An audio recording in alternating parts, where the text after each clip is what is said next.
Allez, bonsoir à tous, salut les gars, bienvenue voilà dans le chat pour parler rétro gaming ce soir et collection avec vous. On va discuter donc de votre collection. Alors, où en êtes-vous dans votre collection? Quel est le but pour le moment de ce que vous avez acquis depuis des années? Alors, on va regarder du côté d'articles et de dossiers qui sont parus sur des sites durant les dernières années, et vous allez voir qu'il y a même des petits reportages vraiment très très intéressants qui sont sortis sur YouTube à une période à laquelle on collectionnait pas forcément de façon étendue dans le monde du rétro. Et je vais vous montrer ça tout de suite les gars. On va regarder ça de près avec un petit reportage qui était sorti du côté de France 3 il y a quelques temps. Hop. Et puis on va faire un tour du côté du site Retro Gaming Oldies, qui est un site voilà, qui a regroupé pas mal de collectionneurs dans le passé. Et vous allez voir que ce site-là, il référence des collections pour lesquelles des youtubeurs dans le passé avaient également trouvé des pièces vraiment sympas pour le monde du jeu vidéo. Alors salut Sébastien, bienvenue à toi. Je vais vous mettre tout de suite le reportage dont je voulais vous parler les gars. Allez, transition avec ce reportage qui était parti du côté de... Alors le département, vous allez voir qu'on va faire pas mal de départements. Là c'était du côté d'Orléans, du Loiret. Des collectionneurs dans toute la France, c'est-à-dire que vous avez des gens qui sont pas forcément parfois très en vue du côté de YouTube et des réseaux sociaux, c'est pas forcément utile parfois quand tu veux simplement collectionner de ton côté. Et puis voilà, je vais mettre derrière également ce fameux site Oldies où vous allez pouvoir retrouver voilà, des articles que je vais vous montrer avec des collections de jeux autour de l'univers de Zelda, des collections Super Nintendo qui étaient déjà en vente du côté de 2016. Ça remonte, c'est vachement intéressant parce qu'on voit la philosophie des gens qui collectionnaient à l'époque et celle que l'on a aujourd'hui dans le monde du rétro qui est complètement différente, avec la possibilité d'acheter des pièces, comme on aime bien dire, pour pas grand chose. Alors ce soir, je vous fais un live qui sera pas forcément très long, mais j'avais envie de montrer cet article là, et puis également voilà la scène jeux vidéo avec YouTube. Regardez, on va lancer l'article tout de suite. Comme ça, vous allez tout de suite rentrer dans le bain au niveau du documentaire. Alors, je pense que je vais peut-être filtrer. On va mettre un petit filtre par-dessus le documentaire de France 3. Voilà, histoire de pouvoir diffuser tranquillement la vidéo. Hop. Alors ça, si je mets celui-là, ça va être trop... Alors après, n'hésitez pas à dire, voilà, dans les commentaires, si jamais vous, de votre côté, votre collection, vous êtes en train de l'arrêter, ou vous allez continuer justement à montrer des jeux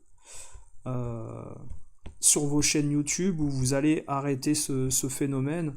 C'est vrai qu'il y a pas mal de gens qui sont peut-être dans une réflexion au niveau de la collection. On a pu voir que déjà au niveau du gaming, bah, les gens ils sont dans une optique totalement différente également. Ils jouent plus forcément avec leur jeu, hein, comme on a dit. Et puis pour ce qui est vraiment des jeux que vous voulez récupérer aujourd'hui, bah, ça va vous coûter beaucoup plus cher qu'en 2016. Ça c'est sûr et certain. Alors j'essaye de vous trouver, vous allez rigoler, mais j'essaye de vous trouver un filtre en fait pour pouvoir justement diffuser sans forcément de problème le petit documentaire de France 3. On va y arriver, hein, vous inquiétez pas. Alors si je mets celui-là, c'est trop. Là c'est hop. Bon, on peut mettre celui-là, allez, on peut mettre celui-là peut-être.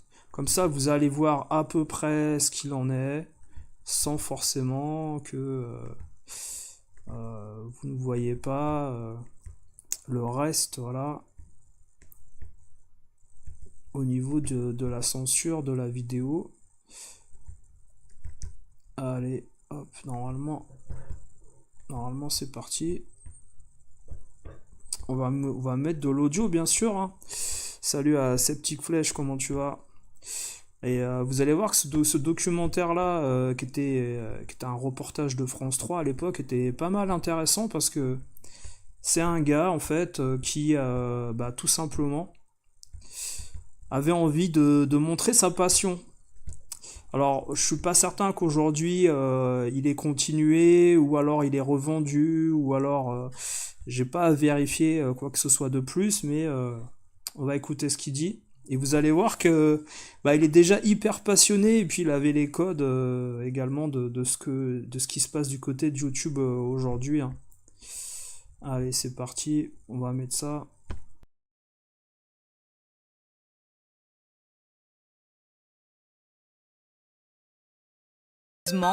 Des jeux encore emballés et des consoles jamais touchées. Nicolas est un collectionneur des plus méticuleux. Ces jeux, il les veut complets et conditionnés comme à l'époque. Celui-ci. Alors ça fait partie des jeux où j'ai eu du mal à compléter. Et à l'intérieur, il y avait marqué cadeau, timbre de collection Astérix. Le jeu, à trouver avec les timbres, c'est une plaie. Mais en fouillant un peu sur Internet... Un jour, c'est tombé sur eBay. La personne vendait les timbres seuls. Et du coup, j'ai racheté les timbres seuls. Et ils sont là. Et j'ai mis très très longtemps avant de trouver ce carnet de timbres. Sa collection, il l'a commencé il y a 6 ans. Et au départ, c'était simplement par nostalgie. C'est devenu la passion que j'ai aujourd'hui. Je me suis pas vraiment posé la question de me dire je vais me mettre à collectionner. Je me suis surtout dit je vais récupérer des choses qui m'ont procuré des souvenirs. Alors, est-ce que vous regardez son étagère? Est-ce que vous regardez la présentation de ses produits? Alors, il parle de jeux qui lui ont procuré des souvenirs, mais il a les codes du Rule of Rose, des jeux PS2 que personne n'a acheté et que tout le monde veut dans ce milieu du rétro à cette époque-là. C'est assez amusant de voir en fait des gens qui, à un moment donné, bah, sont partis des produits qu'ils aimaient pour acheter ce que tout le monde voulait, pour dire je l'ai. Et ce sont les premières personnes en effet à se plaindre de l'évolution des prix, mais ces gens-là ont raflé en fait tous les jeux qui étaient disponibles à un moment donné pour en avoir le plus au niveau de l'étalage. Rule of Rose bien exposé, c'est ça, salut la fraise au bois dormant. Donc après bien sûr, hein, attention, il peut avoir... mais je pense que ce petit reportage de France 3 qui datait il y a 2 ans, il est pas vieux, hein.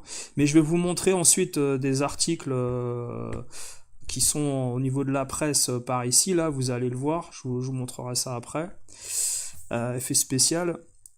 Et attends, Nico34, t'inquiète pas, il va avoir du jeu AES sur les articles du côté du site Oldies, vous allez voir, hein, des articles qui ont presque 10 ans maintenant, avec des gens qui s'échangeaient, qui voulaient vendre des produits.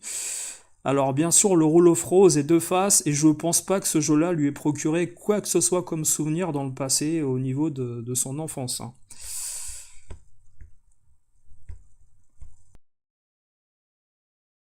Des émotions.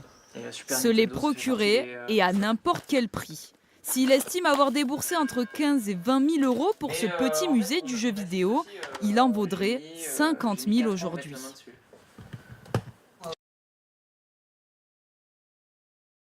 Alors vous voyez que c'est assez amusant de voir pas mal de pièces, comme ils aiment bien dire, qui coûtent très très cher. Là on était en 2022 pour ce reportage. Alors peut-être qu'il a été diffusé à une période un peu différente, on va dire, hein. Faudrait voir ce qu'il en est. Mais voilà, je vous dis que c'est un reportage de cette période-là diffusé à l'époque, hein, sur France 3. Pas mal du Suikoden comme vous voyez, et puis des produits qui sont mis de face pour les plus chers. Les Castlevania Game Boy, 3DS, etc. Enfin les Chrono Trigger.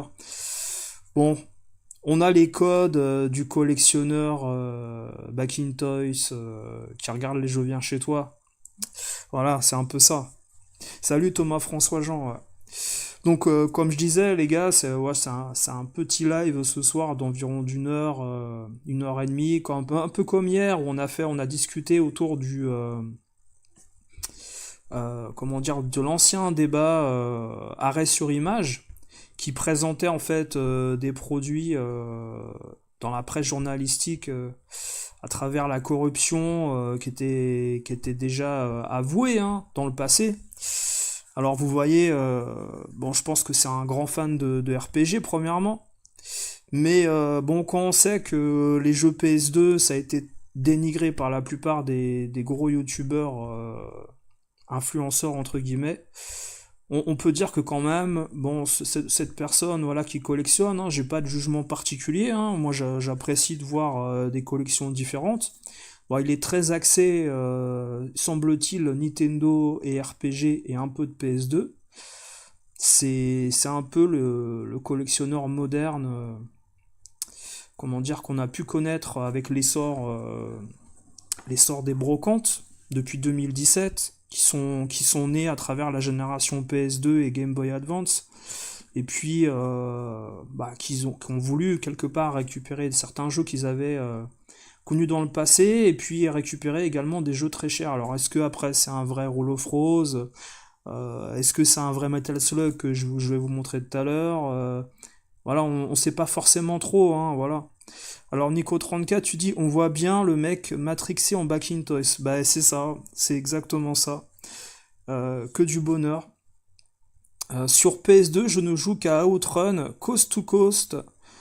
C'est Manx TT, tu dis là, Mototrax, je sais pas où c'est un autre, ces petites flèches. Black et Killzone. Ah, sur PS2, donc pas Saturn, ok. Salut, Kyo Atab. Alors je vous mets la suite, hein, voilà, du... 1 000 euros pour ce petit musée du jeu vidéo, il en vaudrait 50 000 aujourd'hui. J'ai pas de budget mensuel en fait. J'ai pas de budget mensuel. Fut un temps, je pouvais dépenser 4 à 500 euros par mois. Ça dépendait. Fut un temps, je l'ai fait. J'ai beaucoup ralenti parce que maintenant j'ai la plupart des choses que je veux. Et je marche plus à l'affect et à l'idée de me dire on va quelque part et peut-être qu'on va trouver quelque chose. Nicolas achète en effet très peu en ligne. Il a surtout ses habitudes dans cette boutique du centre-ville d'Orléans. On vient voir. Alors vous connaissez la boutique, voilà, par rapport au nom, etc. Et je fais pas de pub spéciale. Alors c'est marrant parce que dans l'article de presse que je vais vous montrer tout à l'heure, les gars, il y a justement des magasins qui n'existent plus, qui vendaient des produits, on en parlera tout à l'heure, hein, je vous fais un petit aperçu. Il y avait beaucoup de gens qui vendaient leurs collections dans les années 2016-2017, juste avant le Covid. Et ces gens-là ont perdu pas mal d'argent parce qu'au final, ils n'ont pas su profiter du Covid qui n'était pas encore là. Donc on ne sait pas ce qui peut se passer. Enfin, je veux dire, imaginez, il y a une guerre qui arrive à un moment donné. Et puis que là, certains pays et puis certains collectionneurs se débarrassent de pas mal de choses qu'ils ont amassées chez eux parce que ils trouvent plus l'intérêt de garder ça par rapport aux besoins, etc. À imaginer ce qui peut arriver sur le marché à un moment donné. Je vous parle de ça, hein, mais voilà, c'est juste par rapport au contexte. Hein. Et on fait un coucou aux fans de Trump, hein, bien sûr, hein, voilà. Sans s'attarder plus sur ça. Alors, Colonel Harry, salut à toi. Tu espères qu'il a les points VIP non utilisés sur ces jeux, sinon c'est pas impur. Alors, je sais pas ce que c'est les points VIP sur ces jeux non utilisés. C'est par rapport au magasin, tu veux dire, ou quelque chose comme ça? Alors, il disait, il y a un truc important, c'est qu'il disait qu'il consacrait entre 400 et 500 euros, en fait, par mois pour acheter ces produits, ces pièces, hein, comme on aime bien dire. Et quand il est arrivé à un moment donné où en effet il avait plus forcément besoin de trouver des choses extrêmement précises pour sa collection qu'il voulait, il est parti sur des produits dérivés, hein, les Funko Pop et d'autres jeux parce qu'il lui restait de l'argent, un peu comme tous les autres collectionneurs. Et je pense qu'en fait la démarche principale des collectionneurs, c'est premièrement récupérer des jeux qu'il voulait depuis longtemps, et ensuite partir sur du dérivé, et puis du spin-off au niveau des jeux et des consoles, parce que ça peut valoir quelque chose aux yeux des autres, comme d'habitude. Hein. Mais ça, c'est, ouais, comme tu dis, Nico34, c'est la génération Back in Toys. Voilà.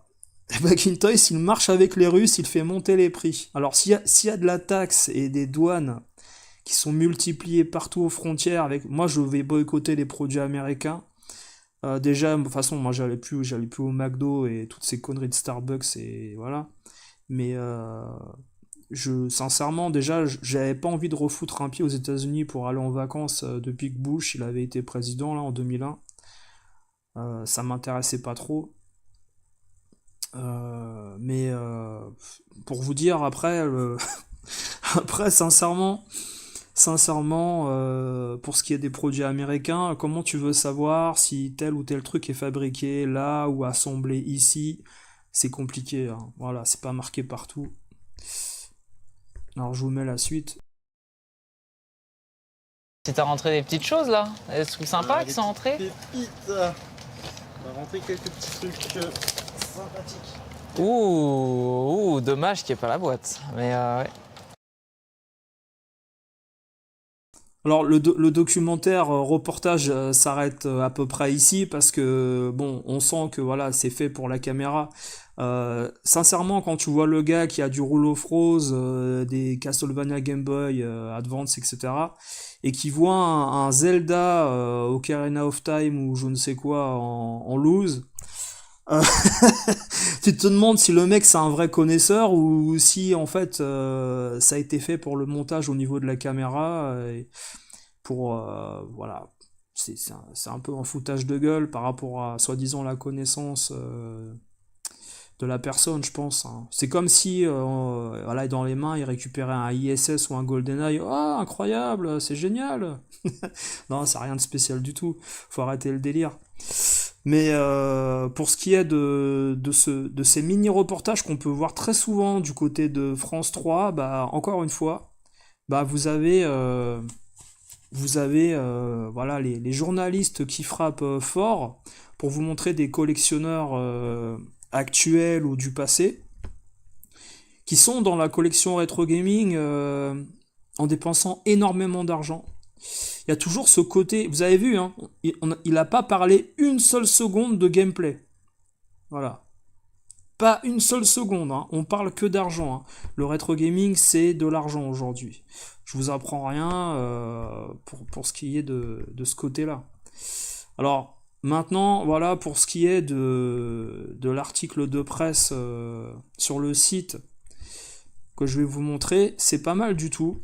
Parce que vous allez voir, mais alors là, si on parle de pépites au niveau des collections, c'est phénoménal. Je veux dire, le niveau en fait de collectionnite des gens En 2016 et 2017, c'est énormissime hein, ce que les gens peuvent montrer au niveau de leur achat, de leur collection, etc. Alors je regarde juste, il y avait également un autre petit reportage au niveau d'un musée où on vous montrait à quoi pouvait ressembler un musée du jeu vidéo. Alors je vous montre ça rapidement les gars. Au niveau d'un autre reportage rapide.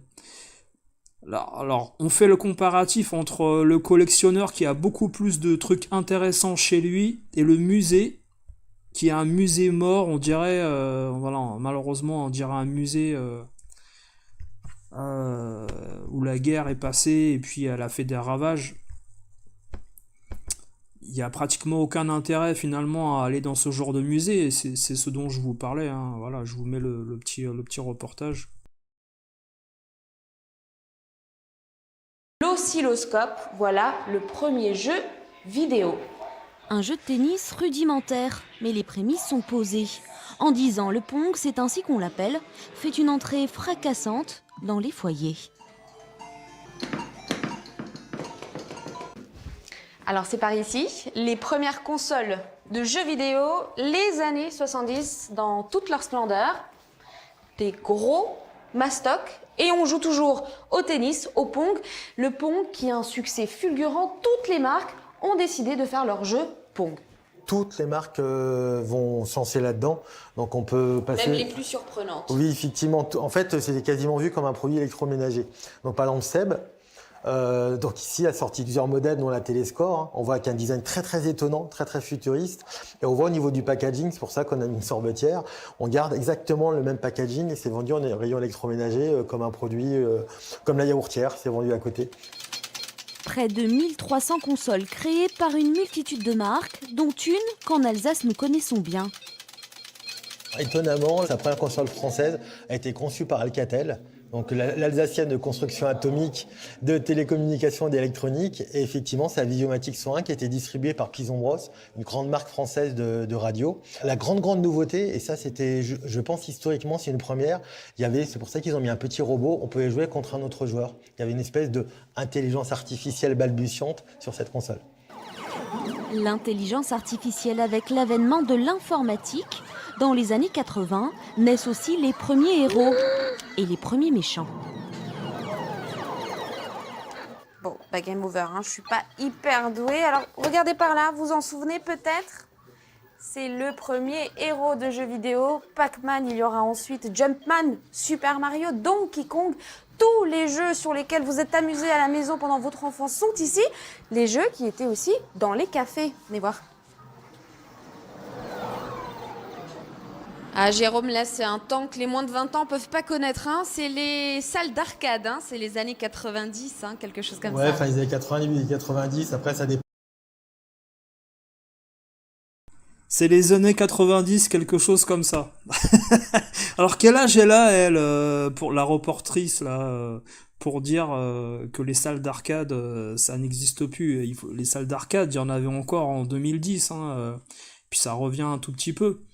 Alors on peut voir le peuple qui se bouscule dans ce musée, hein, bien sûr pour voir les machines anciennes, pour jouer aux consoles, aux bornes d'arcade.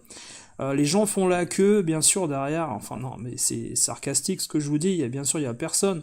Donc encore une fois, je vous dis, les gens qui veulent créer un musée du jeu vidéo, regardez l'histoire des musées qui ont mis en place toutes ces consoles et ces jeux. Le vrai musée aujourd'hui, il est dans les magasins ou chez les gros collectionneurs. Voilà. Comme t'as dit, salut à toi Arcadios. Les gros collectionneurs ont quasi tout quitté ou splitté, donc c'est un peu comme les boules de cristal, faudrait un vrai miracle pour les réunir à nouveau, récupérer tous les jeux, ouais. Salut. Alors tu dis, seuls les plus dangereux sont là et ils sauront encore. Bryce Corp, James Game Center, Radical Bikers. Plus pourri, ça va être dur. Ah, le jeu Radical Bikers, tu dis? C'est un jeu de livraison, là, c'est ça, où tu livrais des trucs un peu comme un Uber Eats, là. Encore à 2 en versus, c'est fun avec 3 gars 3 grammes dans le sang. Ah, excellent. Bah c'est ouais. Là, c'est la suite de Crazy Taxi et de l'autre jeu là où tu faisais du snowboard un peu sur la borne. Sega et ce genre de compagnie, là je sais pas qui faisait ça là, mais c'est des gars en fait qui faisaient, c'est des gars. C'était des compagnies qui faisaient des jeux avec une expérience gameplay, parce que le jeu ne s'épuisait plus en fait. Ouais, livreur de pizza. Tu livrais des conneries, voilà, c'est ça. Ouais. Je l'avais vu ça, mais j'y ai jamais joué, ça m'a jamais donné envie en tout cas. Alors, Rendico34, tu demandes si c'est le musée de notre ami français. Est-ce que c'est pas le musée qui a fermé là, en Alsace ou je sais pas où là? Et ta Germaine, te voilà. Tous les shoot cave, impossible. Alors, vous avez vu, hein, il y avait la console Pong de Seb. Seb qui faisait des grippins, qui faisait également des gris-viandes, des gaufres, des gaufriers là, je sais pas comment on dit. Il faisait quoi Seb? Il faisait des fours, il faisait de l'électroménager. Ils avaient fait une console Pong. Voilà. Et puis, ouais, y a personne dans ce musée, les gars, voilà.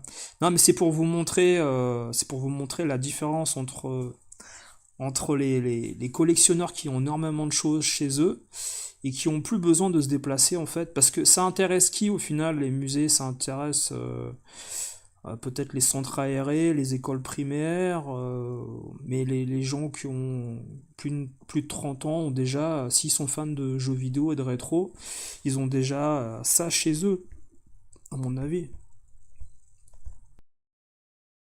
Dans des pays, mais oui, je pense que toute notre génération, on a connu ça dans les cafés.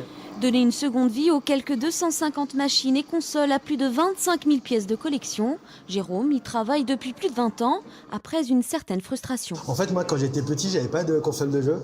Et j'ai acheté ma première console de jeu étudiant, j'avais 19-20 ans. Et ça m'a fasciné. Je suis pas un grand joueur, hein, je me fais étaler à peu près tous les jeux. Mais je me suis rendu compte à quel point c'était mal expliqué, c'était mal compris. Il a donc imaginé un musée pour le 10e art à Schiltigheim avec cet objectif: expliquer le jeu vidéo à toutes les générations, à tous les nostalgiques. Alors, faut dire que moi, je trouve que le musée était bien agencé. C'est une belle idée, ça, d'expliquer l'histoire du jeu vidéo aux gens. Et puis d'ailleurs, il avait des trucs pas mal, hein.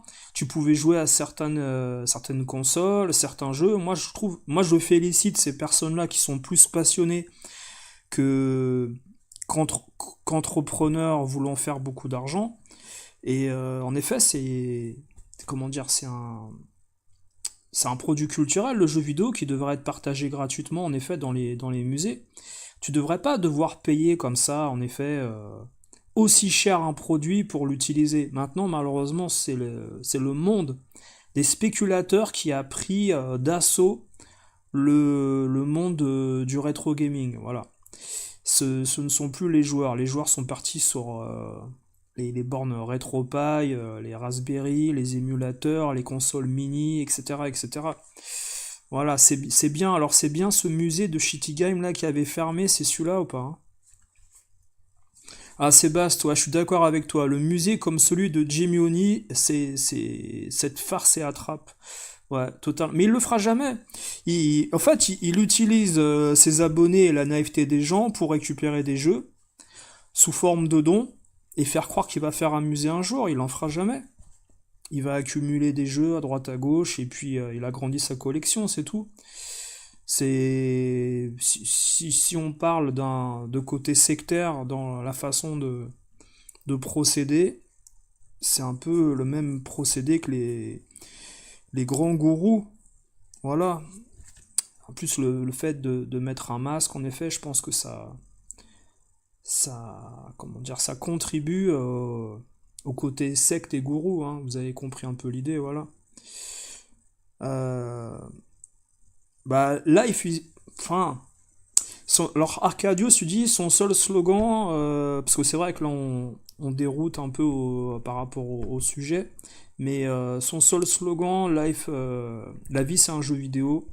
Je vais le dire en français, parce que ça sert à rien de le dire finalement en anglais, ça apporte rien, mis à part un côté un peu un peu, comment dire, dans le move, alors que, bon, le dire en français, c'est tellement simple, et tu te rapproches encore plus des gens en disant les choses clairement. Je pense que de toute manière, cette histoire de faire croire aux gens que t'es passionné de jeux vidéo alors que t'es plus passionné par ce que ça rapporte, mais c'est pas le seul, hein, il y en a plein. Hein. Il y en a qui en ont fait leur métier, c'est pas un mal, hein. C'est tout à fait... Quand c'est... Comment dire? Quand c'est dit avec honnêteté, c'est bien, mais après, bon, quand tu fais croire aux gens que tu veux faire amuser et qu'au final tout le monde sait que t'en feras jamais un, bon, c'est dommage. Voilà. C'est comme, bon, c'est comme les gens qui croient encore à des légendes urbaines autour du jeu vidéo, des bûcherons, la République tchèque, les Schtroumpfs, Metal Slug, un expert, République, l'honnêteté. Enfin bon, on sait qu'on peut mettre d'autres adjectifs à côté de tous ces gens-là. Contrefaçon, recel, ça- reproduction, carte mode. Non mais bon, voilà. Donc on va retourner les gars, on va parler d'un truc sérieux parce que ça sert à rien finalement de parler de choses voilà, qui peuvent fâcher des personnes. Regardez, superbe collection de jeux vidéo rétro Jap à vendre. Alors il y en a plein, hein. Il y en a plein.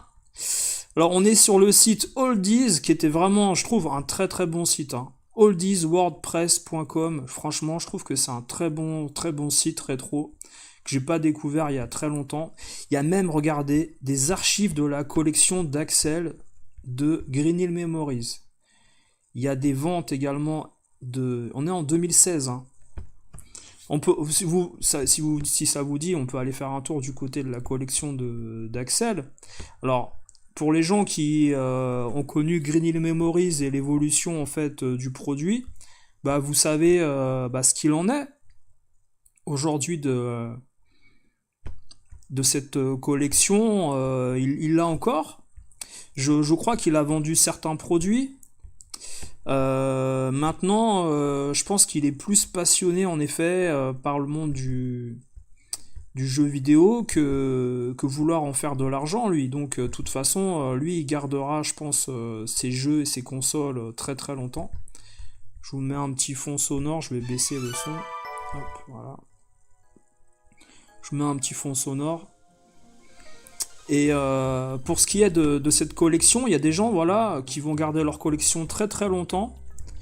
Et je pense que ce sont les vrais passionnés qui font ça. Donc vous allez voir quelques photos qui sont impressionnantes, hein, parce qu'on n'a pas forcément bien vu la taille, par exemple, du Sonic dans la... Je vous le mets en grand. Hein. On va regarder les photos principalement. Et je vous lirai les articles au pire si vous voulez... par là, par-ci, par-là. Donc vous voyez pas mal de photos d'archives qui montrent en fait l'étendue de la collection des personnes. Je pense que oui, il est très très fan de Sonic, ça se voit. Et pourtant, son nom, c'est Axel, ok, mais il s'appelle pas Sonic Retro Gaming ou... Pourquoi en fait tous les collectionneurs de jeux vidéo à un moment donné se sont mis à s'appeler rétro machin. Enfin, vous pouvez pas vous appeler normalement avec votre prénom, votre pseudo, je sais pas, un truc tranquille. Ils s'appellent tous rétro truc, les gars. Et pour ce qui est de la collection d'Axel, moi je la trouve impressionnante et c'est digne d'un passionné. C'est un mec qui adore en fait Sega, qui est dans un thème et qui n'attend pas le regard des autres pour savoir si c'est bien ce qu'il a acheté voilà, dans le passé. Alors le sujet du live ce soir, la question c'était où en êtes-vous avec votre collection rétro gaming. Par exemple, moi de mon côté, je peux vous montrer voilà, 2-3 petits trucs voilà, que j'ai de ma collection. Je vais bifurquer sur certains passages voilà, autour de ma collecte. Je vais vous montrer des passages rapides, mais où j'en suis, moi, par exemple, au niveau de ma collection. Alors, attendez, hop, je vous repasse en petit, parce que là, l'image s'est mise en grand de mon côté. Alors, oui, parce que j'avais filmé en 4K, donc oui, ça paraît énorme.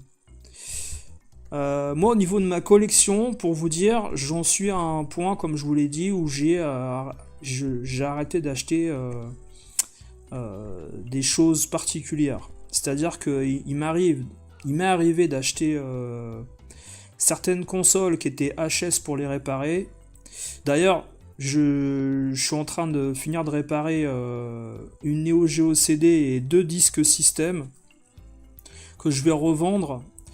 Ce que je veux dire par là, c'est que bon, moi je suis plus dans l'idée, comme Nico34, voilà, de faire profiter aux gens de trucs fonctionnels en réparant des anciens produits. Donc c'est pour ça que je vous dis qu'en effet, il peut m'arriver d'acheter des choses, comme là récemment j'ai acheté également des joysticks pour Atari ST et Commodore 64. Voilà. Alors attendez, je vais regarder ce que vous disiez les gars dans le chat, parce que j'ai vu des nouveaux commentaires. Alors, Nico34, tu dis... Alors, Arcadio, il y avait des hangars de taille... Alors, il avait des hangars, alors, ouais, pour le musée, ok. C'est comme les personnes qui reçoivent des jeux de personnes handicapées et qui se foutent de leur gueule, on citera personne. Ah, il y a eu une histoire avec ça? D'accord, je suis pas au courant de tout, les gars. Nono, salut à toi. Tu penses vraiment que Jimmy Oni est un escroc? Non, je pense pas, parce que... Je pense que les gens, en fait, qui lui envoient des jeux, bah, ils ont le droit de le faire s'ils ont envie. Maintenant, s'ils pensent qu'un jour, il y aura un musée, bah... On va dire qu'ils sont libres de le penser, quoi. Maintenant... Je pense qu'il n'y en aura jamais, mais c'est mon avis, c'est tout, voilà. C'est pas ça un escroc. Un escroc, c'est quelqu'un qui vend des choses à des gens sans que le service soit honnête, on va dire, et qu'il y ait des contrefaçons ou des choses comme ça. Il fait pas ça. C'est-à-dire que lui, il a des fans, il a des abonnés, comme d'autres, il y en a plein. Hein. Moi, je comprends pas Déjà, je comprends pas l'idée de personnes qui envoient des cartons à des youtubeurs. Ça, c'est un truc qui me dépasse. Vous voyez beaucoup de youtubeurs qui sont brocanteurs et d'autres qui sont du même milieu, qui reçoivent des produits de fans toutes les semaines et tous les mois, des cartons géants. On m'a envoyé 4 kilos de jeux, on m'a envoyé 20 kilos de consoles, merci à truc, merci à machin. Et après, ces consoles et ces jeux retournent en vente sur les sites ou les brocantes et conventions de ces mêmes youtubeurs qui ne gardent même pas ce que vous leur envoyez. Alors moi je vous le dis, arrêtez d'envoyer des jeux à ces personnes-là qui vous utilisent et vous manipulent. Maintenant vous êtes libre de le faire. C'est pas une escroquerie, c'est que vous êtes libre, vous avez été libre, on vous a pas forcé à envoyer le jeu. C'est pas ça une escroquerie. Tu aurais des indices qui confirmeraient... Non, enfin, Nono, voilà, calme-toi. Alors, Arcadios, au sujet de Sonic, il y a un très bon moment sur ce qui s'est passé à Londres pour le Funland Sega World. Salut Landers, c'est stylé la collection, elle est incroyable. Salut New Tech City, bienvenue à toi. Salut Yordax, c'est beau de voir des belles collections, en effet, je suis d'accord, ouais. C'est une très belle collection. Alors, il s'est passé quoi alors Sega World London, une statue géante de Sonic en 99 a été perdue pendant 20 ans. Et attends, suffit qu'une fille fasse du rétro et là, c'est la folie des dons. Ah oui, non mais je pense qu'après, il y a plein de gens qui pensent qu'ils vont pouvoir choper, en effet, la youtubeuse sous le coup d'envoyer un Ocarina of Time ou des choses comme ça, après, bien sûr. Hein. Alors après, je continue. Alors, après, c'est intéressant parce qu'il raconte un peu son histoire et tout, et moi, je trouve ça bien, parce que ce site-là, en fait, il vous parle également des collectionneurs en détail, avec des photos, et en plus, un article interview.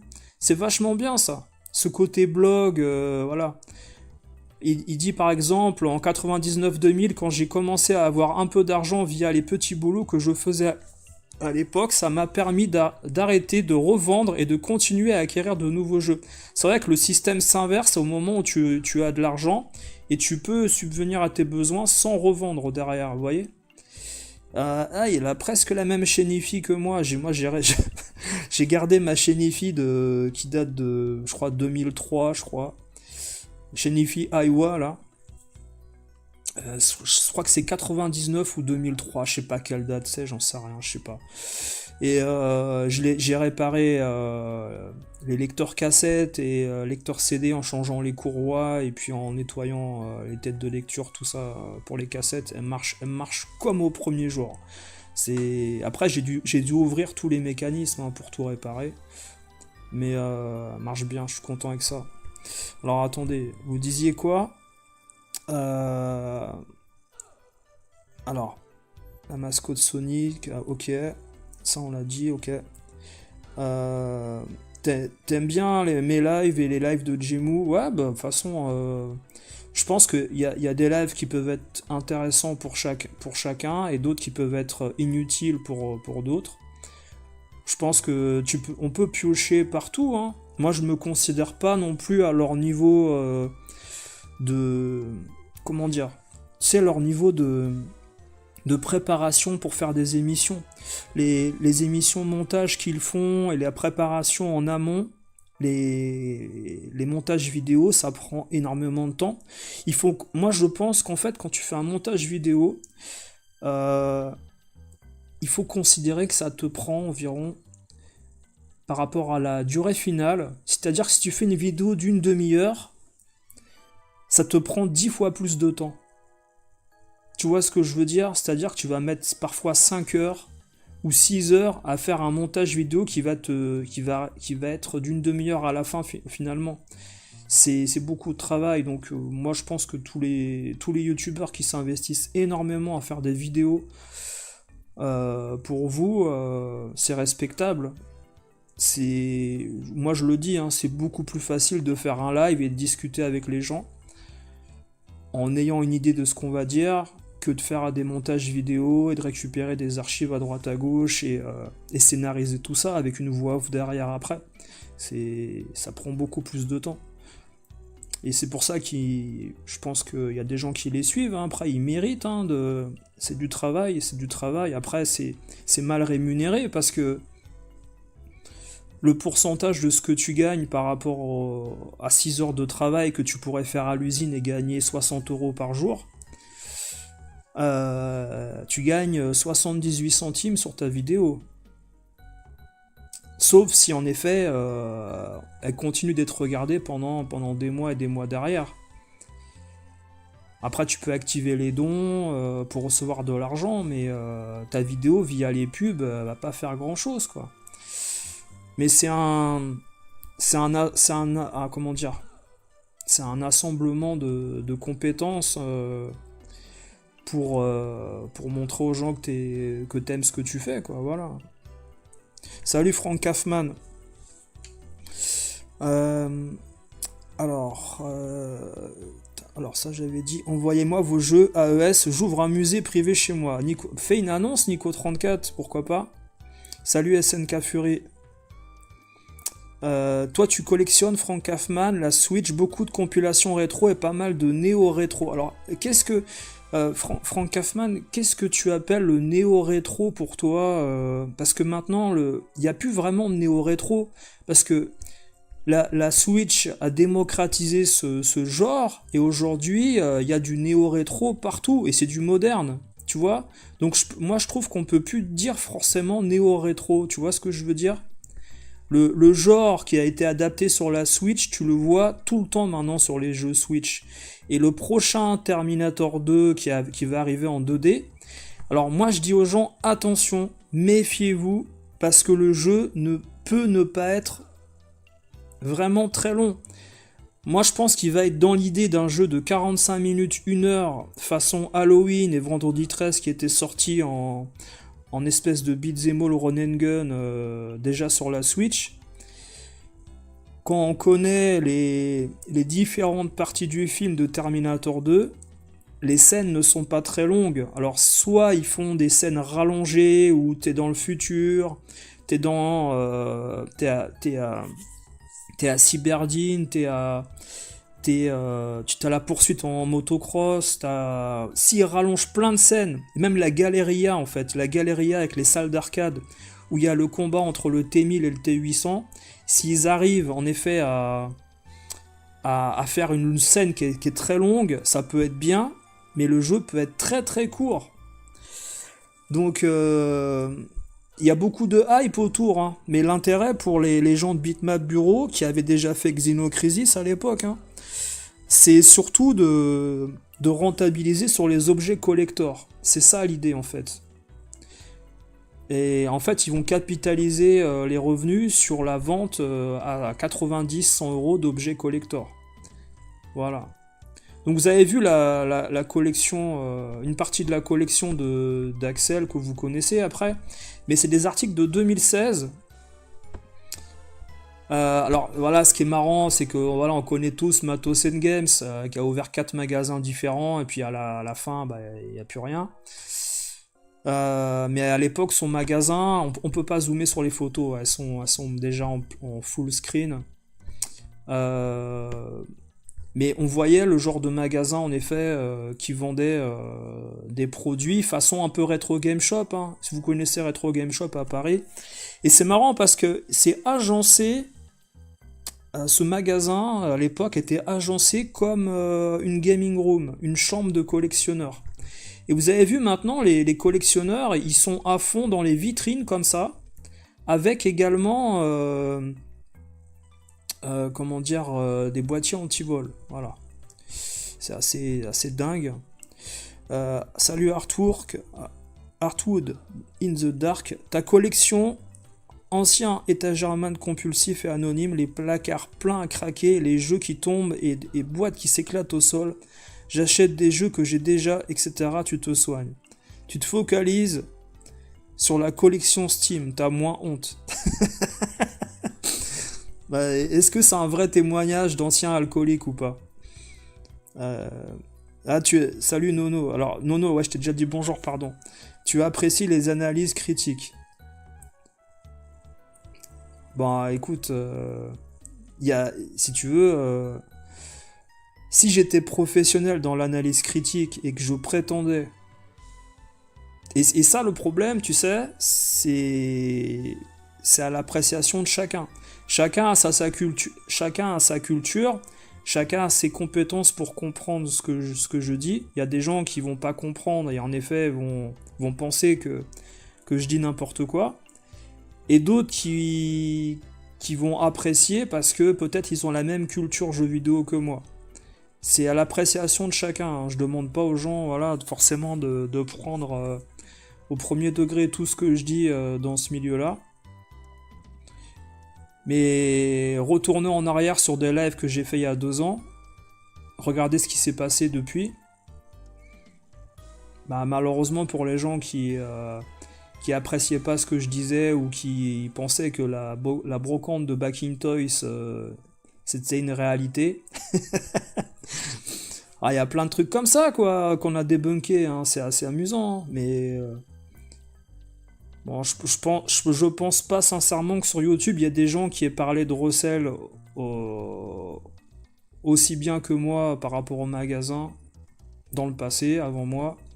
Je suis pas certain qu'il y ait des gens non plus qui aient... Enfin bon, si vous aimez un contenu particulier, en effet... vous irez voir ce genre de youtubeur. Maintenant, en effet, si ça vous dérange pas d'envoyer des cartons à des youtubeurs et d'envoyer des dons, c'est bien. C'est...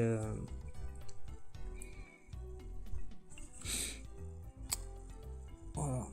À quel moment Stone est injuste?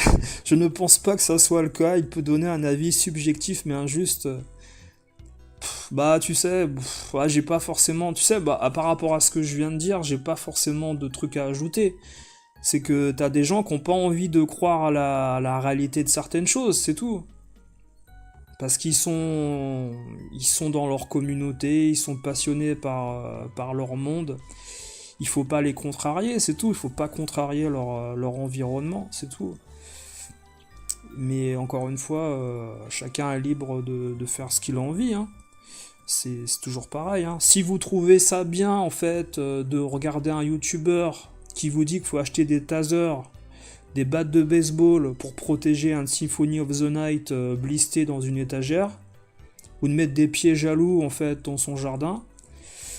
Si vous aimez bien également regarder des brocanteurs qui vous disent qu'ils ont trouvé une belle pièce et que c'est par passion qu'ils vont le mettre dans l'étagère alors que la semaine d'après il est sur une brocante geek à la Pixel Day. Bon écoutez, moi j'ai pas rien. J'ai rien à rajouter. Hein. Voilà. Alors, perso, il te faudrait 400 mètres carrés pour être à l'aise, donc pas gagné. Il y a un pote à Wawa qui était vendeur qui a disparu. Alors moi je suis pas au courant de tout les gars. Hein. Hello à tous, salut ça va de gracieuse. Perso, j'ai trouvé une grosse partie de ce que je recherchais entre 2010 et 2012. Aujourd'hui, je n'achète que rarement et de manière ciblée. C'est ce qu'il faut faire depuis le début. Faut acheter que de manière ciblée. Sinon, tu te perds et tu finis malheureusement avec des choses dont tu ne voulais pas forcément l'ajout dans ta collection. Regardez, on est en 2016, il y a des ventes de Game Boy Advance, de jeux, de consoles. C'est vraiment, je trouve ça magnifique parce que chez les collectionneurs à l'époque, on trouvait encore des pièces complètes au niveau de la collection. Ce qui n'est plus le cas aujourd'hui. Regardez ce que vous voyez sur eBay, c'est des trucs dégueulasses qu'on trouve. Voilà, alors je vous le mets en... Attendez, je vais vous rétrécir l'image.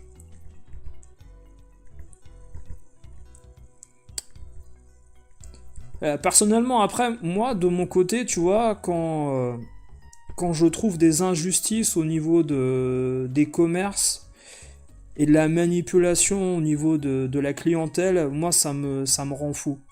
Moi je vous le dis, hein, mais vous avez compris, je me suis embrouillé sur Facebook avec un des gars qui gère Full Set à Paris. J'ai pas du tout apprécié ce qu'il a fait au niveau d'un GTA et d'un pack console PS1. Il avait fait la même chose sur un jeu Jaguar d'un pote il y a un petit moment, où il lui avait dit tu passes la porte, je mets le jeu plus cher et tu verras il va se vendre. Le jeu, il l'a encore. Le pack GTA, là, 800 € avec la PS1, là, où ils ont fait du puzzle game en disant que le pack était authentique, c'est insupportable. C'est insupportable de se foutre de la gueule des clients comme ça, parce qu'ils sont plus que 2 magasins à Paris maintenant à se tirer la bourre, Trader et Full Set. Parce que Games & Mall n'est pas du tout dans leur classe de commerce. Games & Mall, ils sont vraiment tranquilles, ils vendent leurs jeux de leur côté, ils cherchent pas à avoir des trucs et de faire de la spéculation. Mais le Full Set là, moi il me sort par la tête là. Et j'apprécie pas du tout la manipulation du marché qu'ils sont en train de faire. Et qu'ils ont fait d'ailleurs dans le passé avec les ventes aux enchères. Mais vous verrez. C'est pas moi qui le dirais ouvertement, mais j'ai des infos sur certaines choses qui se sont passées du côté d'anciennes ventes aux enchères. Donc, mais je le dirai pas, je vous laisserai faire une investigation de ce côté-là si vous avez envie. Alors, Flay, salut à toi. Tu avais raison, Stone. Game & Card et Boulevard Voltaire, une cata. Pas de prix affiché, un vendeur de 19 ans qui te prend de haut. Voilà. Ouais, bah c'est de la merde. C'est de la merde. C'est de la merde, des games et des cartes, voilà, des jeux et des cartes. Fous-toi aller où je pense. C'est encore des gens, en effet, qui se foutent des clients. Tout ça parce que le rétro gaming est en hype, ils ne respectent pas la clientèle. Ils vont plus s'appeler bientôt huissier et puis clé sous la porte que Game & Card, parce que je vois pas à qui ils vont vendre des jeux. Parce que, premièrement, c'est interdit de ne pas afficher le prix sur un produit que tu vends. Et c'était le cas déjà quand Back in Toys est venu, hein. Quand Wawa est venu l'été dernier, ou d'ailleurs l'autre là, il a vendu une Neo Geo à un lépreux dans la rue, je sais pas quoi, il lui a donné, je sais pas, enfin, l'histoire elle est à mourir de rire. Mais non, je vais pas vanner, mais ce que je veux dire, c'est que c'était déjà le cas l'été dernier. L'été dernier ou en septembre, les prix n'étaient pas affichés. Il y a d'autres magasins qui n'affichent pas les prix, c'est interdit. S'il y a des cons qui passent par là, ils vont balancer le magasin. Bon, et c'est un manque de respect de la clientèle fan de jeux vidéo, ça. De pas respecter la clientèle à l'entrée, dans les vitrines, ça se fait pas. Ça, c'est pas possible, je veux dire. Voilà. Je trouve de plus en plus, Artwood, tu dis, de collectionneurs vendent toutes leurs collections, je suis pas fan de... je citerai pas la personne, mais vous pouvez voir, voilà, de la personne qui met une casquette. Mais il avait fait une bonne vidéo à ce sujet. Je pense qu'après, ils ont des réflexions, hein. Ils ont des réflexions beaucoup plus profondes qu'avant, tous ces gens-là. Mais c'est toujours à leur bénéfice. Ils vont pas faire de réflexion qui va à contre-courant de leur commerce ou de la réception de produits de tel ou tel éditeur ou de tel ou tel abonné qu'ils ont sur leur chaîne. Ils vont pas assez loin, ou alors ils pourraient aller loin dans leur façon de dire les choses, mais ils parlent pendant une demi-heure sur leur chaîne, sur une chaise, et ils ne disent pas forcément les choses au fond, en allant au fond du problème. Ça c'est beau, regardez une NES avec à l'époque la notice de Jack Nicklaus, le jeu de golf qui est à l'intérieur, je sais pas ce qui est fait là d'ailleurs. Il y a la carte d'enregistrement au club Nintendo ou je ne sais quoi, en français, hein. Ne pas affranchir, vous avez vu, c'est la vraie register card de la NES, parce que c'est écrit de la NES FAH, pardon, c'est écrit en français et en allemand sur le côté. Je sais pas si vous le voyez bien. Je vous agrandis, voilà. Ne pas affranchir. Blaster Master, voilà, des petits trucs sympas, voilà. Alors, c'est pareil si vous allez chez Satellite à Paris, vous connaissez Satellite, Rob le robot, là. Il y est, hein. Il y est depuis longtemps, ça fait 10 ans qu'il est en vitrine. Le truc est à un prix tellement haut qu'il ne se vendra jamais. Il est à 1500 €, je crois, un truc comme ça. Alors Flay, tu dis, c'est illégal de pas afficher les prix, ça devient à la mode, même à Luluberlu. Bah, tu sais, un jour ou l'autre, il y aura un concurrent qui va s'énerver parce que peut-être il vendra moins de produits, et puis il ira dénoncer le commerce d'en face. Ça, c'est arrivé souvent du côté de Voltaire dans les années 90. Je pense que là où la crise arrive, les gens sortent du bois et puis le lendemain, t'as les huissiers qui viennent pour constater que t'affiches pas les prix. Et en général, tu sais, quand t'affiches pas les prix, la double caisse, la caisse noire n'est pas loin. Étonnant, hein.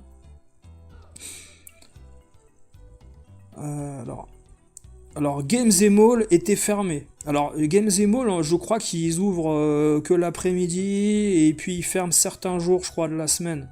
Il y a une histoire comme ça. Voilà. Ils sont fans de Luluberlu, c'est incroyable le nombre d'avis négatifs sur les pages Google, les avis Google. Incroyable. J'ai jamais vu autant d'avis négatifs pour une boutique rétro de jouets. Je pense pas que là ça soit des gens qui se sont mis d'accord pour les saccager. Je pense que c'est vraiment des clients là. C'est incroyable. Alors est-ce que quand vous allez dans les magasins, les boutiques rétro, vous trouvez voilà ce genre de jeu dans des états pareils ou différents ou meilleurs, ou je sais pas. Au niveau des collections, est-ce que vous avez ce genre de produits, vous les cherchez encore? C'est pas mal de voir des produits en bel état sur des anciens sites, parce que ça peut vous montrer à quoi ressemblait le produit avant qu'il soit saccagé par le transport ou les brocanteurs. Voilà. Le pack Street Fighter 2 français. Alors, il est marrant aussi à HL parce qu'il dit que c'est grâce à lui en fait que le pack Street Fighter 2 est sorti en France. C'est un peu comme JM Destroy qui dit qu'il a ouvert Shoot Again et que c'était son magasin. Non, c'était pas ton magasin, JM Destroy. T'as jamais été l'investisseur avec Gilles Breuil. C'est Gilles Breuil qui a créé Shoot Again, c'est pas toi. Enfin, moi j'aime bien tous ces journalistes qui refont l'histoire parce qu'aujourd'hui c'est dur de vérifier, mais quand tu connais les personnes concernées, enfin bon, ça c'est comme l'histoire des Schtroumpfs autour du monde, hein, ça me... Que des gens de 40 ans croient encore à une légende d'un train qui est déraillé dans la nuit noire en allant je ne sais où, et que t'as un mec qui a gardé pendant 30 ans une palette et qui savait que dans 30 ans, dans le futur, il avait une vision, il s'est dit il y aura des spéculateurs un jour qui vont vouloir récupérer ces jeux, bah je vais pas y toucher, je vais les laisser chez moi, dans la cuisine, par terre sur la palette, et je vais les revendre dans 30 ans, parce qu'il y a un mec qui est venu du futur qui m'a dit qu'il fallait les garder. Non mais c'est... Moi, j'adore ces histoires, c'est génial. Un ancien site funéraire, Transformer, un nouveau, a été transformé. Alors j'ai pas tout compris là, Cédric Vidal, attention. Alors, AHL aurait vendu sa famille pour une pub. Je commande tout sur Bailly. C'est là que t'as les produits dans cet état-là. Nico34, salut Léo. C'est marrant la différence de perception pour Luluberlu, sachant qu'ils se font une pub de taré via la saison 2 de Bref. Ouais, mais c'est... Tu sais, je pense qu'ils sont plus forts grâce à leurs produits. Ils sont plus forts grâce à leurs produits parce que ça représente beaucoup de nostalgie dans les yeux des gens. Et en fait, les clients de ces magasins-là n'en ont rien à foutre des vendeurs. Ils viennent là pour récupérer le produit qu'ils voulaient. Et le pire, hein, ce que vous savez pas, mais très souvent dans ces magasins-là, quand les produits ne sont pas affichés, c'est vendu parfois à la tête du client, voire très souvent. Donc moi je ferais même pas confiance à ce genre de magasin qui respecte pas le client en affichant pas les prix quand tu rentres et que tu as un pouvoir d'achat. Parce que je pense que vous êtes quand vous êtes passionné de quelque chose, comme même le Virtual Boy ou les G.I. Joe, les masques, Transformers, les maîtres de l'univers, tout ça, vous êtes prêt à mettre l'argent pour l'avoir. Maintenant, en effet, si le vendeur se fout de vous, en changeant le prix alors que vous étiez venu la semaine dernière habillé différemment, je pense que je lui fous dans la gueule en fait son Skeletor là. Voilà.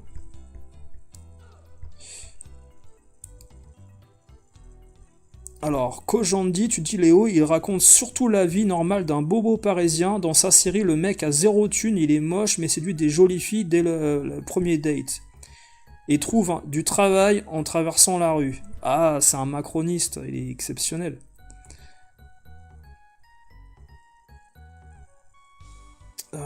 C'est de la science-fiction cette série. Moi, Bref 2, franchement, je comprends pas ce délire. Hein. Je trouve ça bidon, quoi. Après, ça peut plaire à certaines personnes, hein, mais encore une fois, c'est suivant vos goûts. Hein. C'est des petits trucs, hein, voilà. Alors attendez, je reviens sur la page principale. Donc voilà, je vous dis, c'est un site qui présentait bon nombre de collections. Et moi, je suis curieux de savoir ce que vous avez fait depuis avec votre collection que vous aviez depuis 2016. Parce que là, vous regardez les articles, énormément de gens ont vendu leur collection en 2016-2017. On se demande si c'est pas le fait qu'il y avait très peu de demandes pour acheter ces collections qui a fait vendre en fait ces pièces par ces collectionneurs. Et plus tard, le Covid est arrivé, les gens ont renfloué leur salle de jeu, etc. Et ont plus amassé et gardé des pièces de l'histoire Et le fait qu'en fait beaucoup de gens rachetaient des produits, ça a créé une petite pénurie et les prix sont montés tout doucement. Voilà. Alors après, faut pas s'attarder forcément, vous voyez, aux articles de propagande qui vous disent ouais, grâce à Oldies, j'ai vendu ma collection rétro, etc., etc. Surtout que vous allez voir les jeux, les consoles que le mec a mis à l'époque en vente. Metal Slug, Neo Geo, attention, hein, ça rigole pas. Hein. Un Starwing Custom. Je pense que c'est possible aujourd'hui de retrouver toutes ces personnes qui ont peut-être des chaînes YouTube aujourd'hui et qui font encore du rétro et qui sont peut-être revenus en arrière en essayant de racheter ce qu'ils avaient revendu en 2017. C'est possible. Hein. Voilà, la NES avec les Schtroumpfs. La cartouche incluse. Voilà, le fameux jeu de torture d'infogramme. Sonic inclus, avec le pack Mega Drive de 91. Master System 2. Avec Alex Kidd dedans, la Game Gear. Voilà, c'est pas mal de revoir ces photos-là, parce que même dans les magasins spécialisés... on les trouve pas. Alors, je vais essayer de voir si le gars parle de son Metal Slug, là. Pour voir en 2017 combien il l'a vendu. Alors, je vais essayer de rapidement trouver un Metal Slug dans l'article, là. Alors, la question qu'il pose, c'est comment se sont passés tes échanges avec les centaines de collectionneurs qui t'ont acheté ces objets. Ça s'est très bien passé dans l'ensemble. J'ai fait de mon mieux pour être le plus réactif possible aux messages, etc. Bon, c'est un truc de propagande hein, pour le site Oldies. Je cherche l'article. Il parle pas de son Metal Slug, il devrait être content. Ouais. Ça sent... En fait, bizarrement, j'ai l'impression que ça sent, vous savez, le faux vendeur. Parce qu'en général, ce genre de vendeur qui se vante d'avoir vendu sa collection va tout de suite mettre en valeur les packs de consoles et le Metal Slug. Voilà. La boutique Cash & Co, voilà, que vous avez vu tout à l'heure d'ailleurs, je crois. Vendre sa collection de jeux vidéo rétro ou next-gen.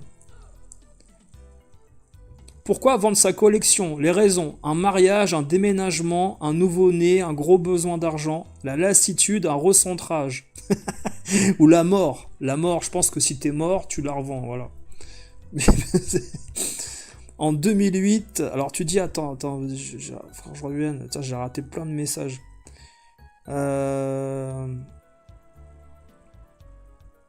Alors, le gars à 40 ans qui se paie un jouet masque, bah, c'est très souvent, très souvent.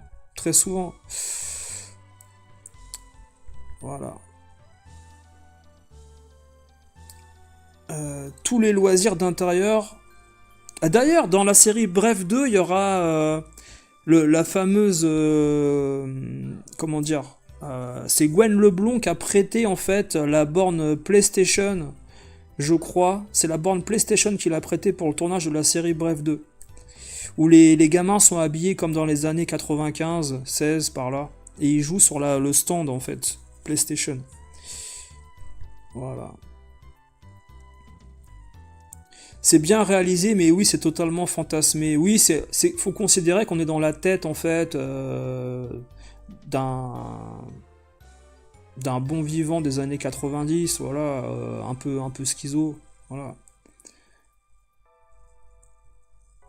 Voilà, j'avais vu tout à l'heure un message avec l'histoire de 2008, bon j'ai raté, bon c'est pas grave. Donc les raisons pour vendre ta collection, si t'as bien compris, voilà, la lassitude. Il m'est arrivé de rencontrer des collectionneurs de jeux qui étaient arrivés au bout de leur quête, et donc ils ont tout revendu. Ça c'est la plus grosse des conneries je pense, parce que t'aurais jamais dû en fait rentrer dans la collection si tu te lasses quand t'as plus rien à acheter. Souvent, ils n'ont plus vraiment le temps, ils n'ont pas vu dans leurs enfants jaillir l'envie de reprendre le flambeau. Souvenez-vous de la superbe collection de Gaël, d'ailleurs on va regarder tout à l'heure. Il nous avait reçus chez lui pour nous présenter tous les trésors qu'il avait amassés depuis des années. et nous avait expliqué les motifs de sa vente. La collection sommeillait donc depuis un long moment éparpillée dans toutes les pièces de sa maison, dans ses cartons, et ça c'est dommage en effet quand t'as, tu sais, ah mince c'est sur YouTube, bon ouais, laisse tomber. C'est dommage parce que quand tu as récupéré tous les trucs que tu voulais et que tu finis par les revendre tout de suite, voilà, c'est dommage.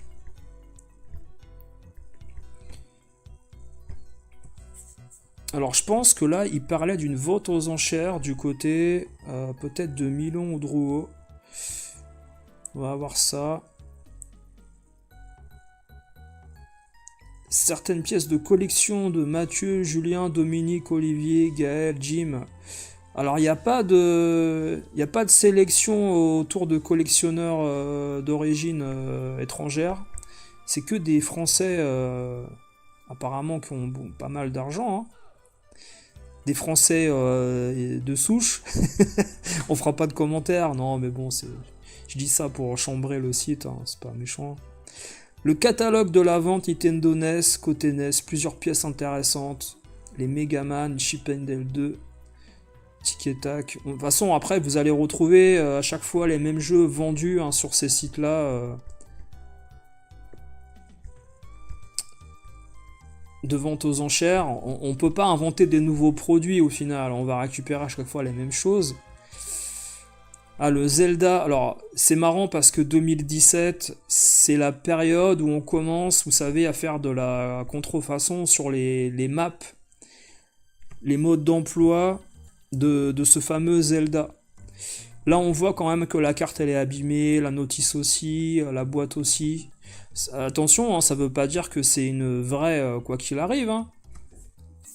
Il y a d'autres vérifications à faire. Hein. Tu peux la plier, tu peux l'abîmer la carte. Bon là, elle a l'air quand même bien rescotchée et tout le bordel. Hein. Elle a l'air d'avoir vécu. On peut voir le scotch en haut à gauche là. Bon, je pense que c'est une vraie, mais Secret of Evermore avec le guide aussi.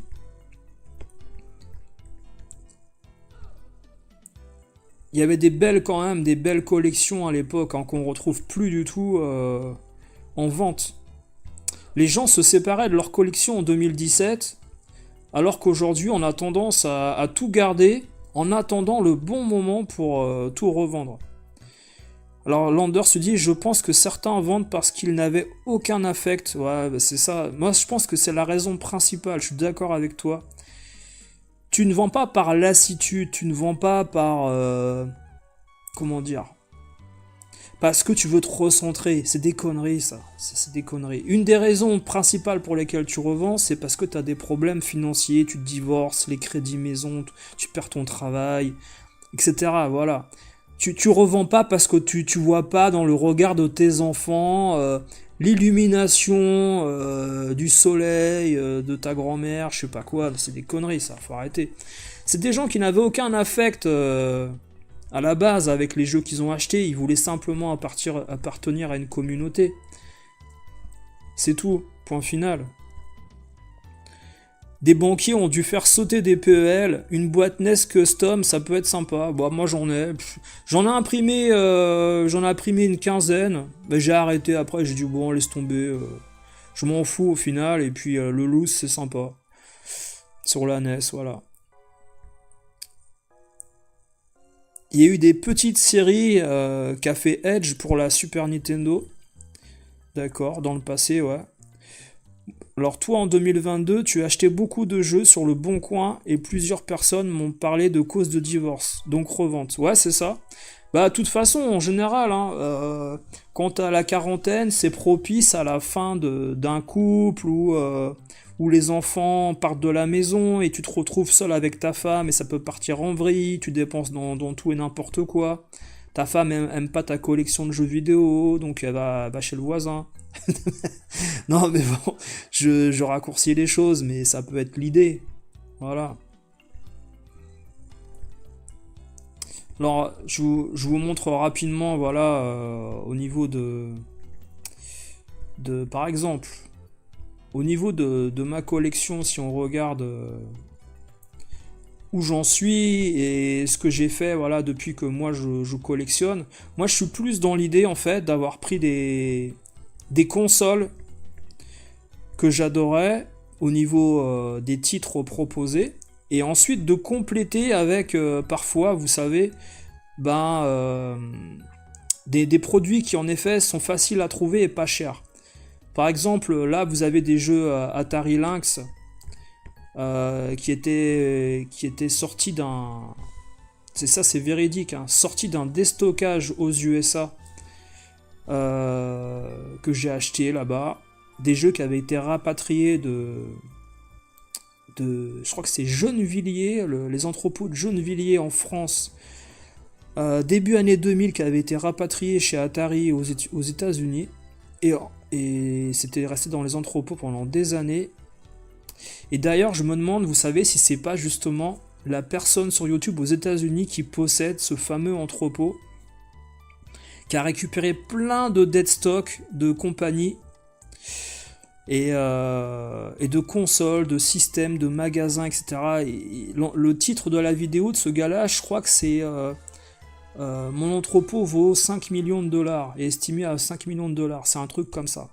C'est impressionnant en fait. Et moi je vous dis, voilà, moi je suis parti dans les systèmes des années fin 80, début 90 que j'ai connu et que j'ai adoré, comme le Commodore 64, la Famicom, la NES, avec ce genre de titre que vous pouvez voir là, par exemple, avec Top Gun Seconde Mission, Bomb Jack, Ice Climber, Dr Mario, Mac Rider, on a... qu'est-ce qu'on a d'autre là, qu'est-ce que je me souvienne, ah oui, il y a du Yoshi Cookie, là il y a par exemple sur le Commodore 64 il y a 2 James Bond là,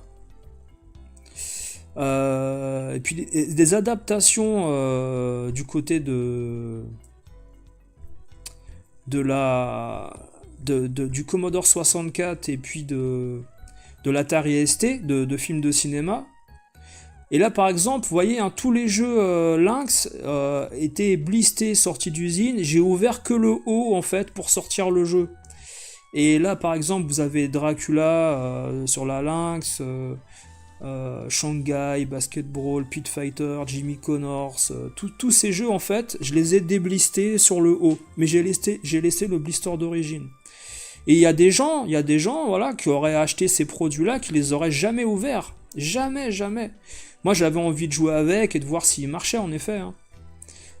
Voilà, par exemple, ici encore sur Commodore 64, il y a malheureusement Double Dragon 3 qui est une catastrophe, Forgotten World, Cisco Hit de Jaleco qui est plus ou moins la suite de Chase HQ, mais bon, c'est très mauvais. Voilà, mais c'est des petits jeux à 5€, 10€ parfois, que j'ai pu récupérer à droite à gauche. Night Trap en version US sur Mega CD. Voilà, c'est des trucs qui me font triper, en effet. Les étiquettes de chez Score Games que vous voyez sur les boîtes, je les ai laissées. Le côté, vous savez, collection...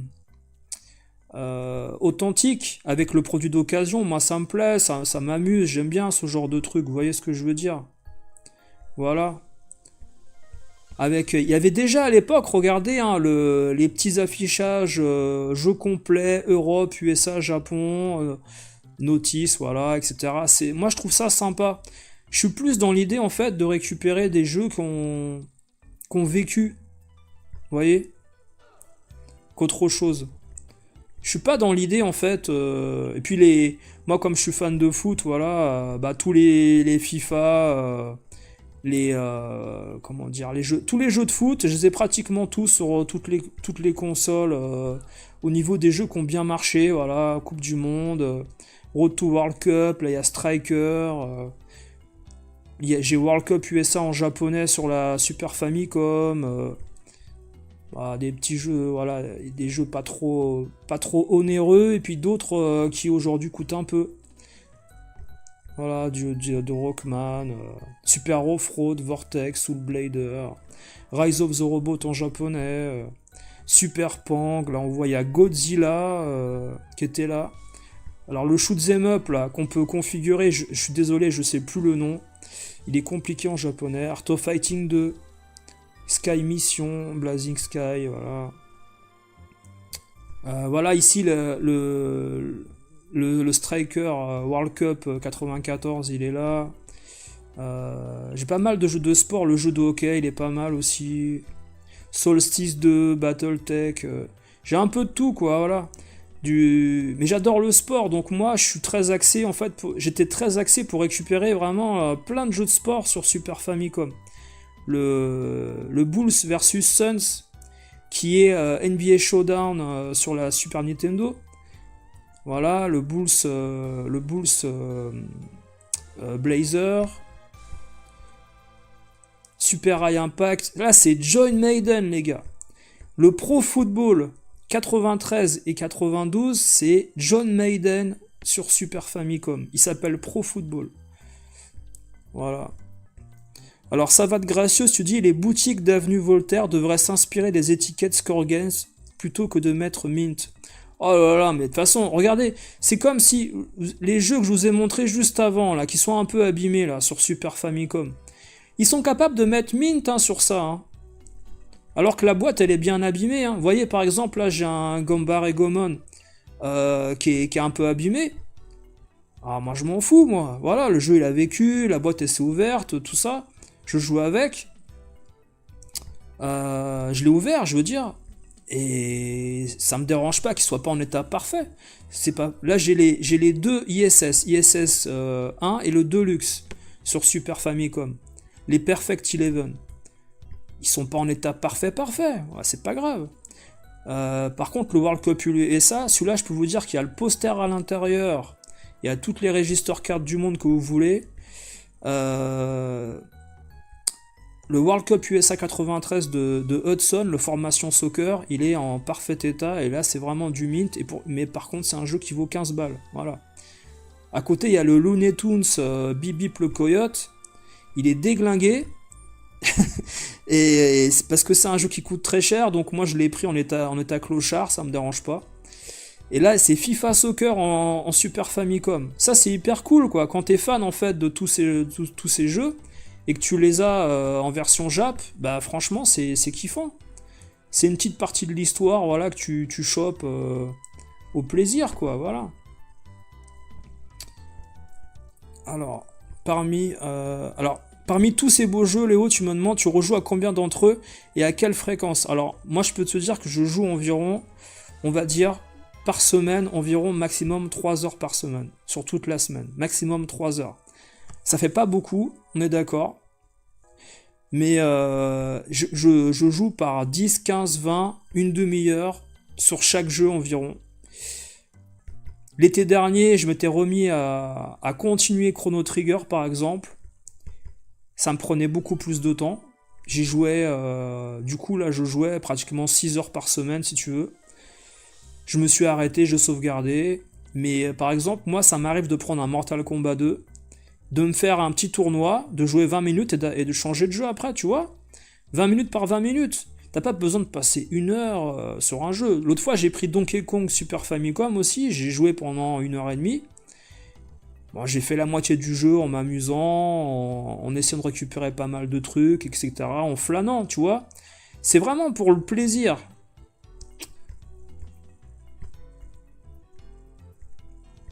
Après, les jeux, en fait, comme Le Roi Lion, Star Fox, Lemmings, ah oui, je suis d'accord avec toi, je vais pas y jouer tous les jours.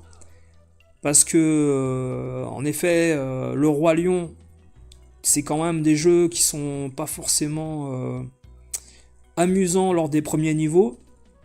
Et t'as envie de jouer certains niveaux, mais pas tous.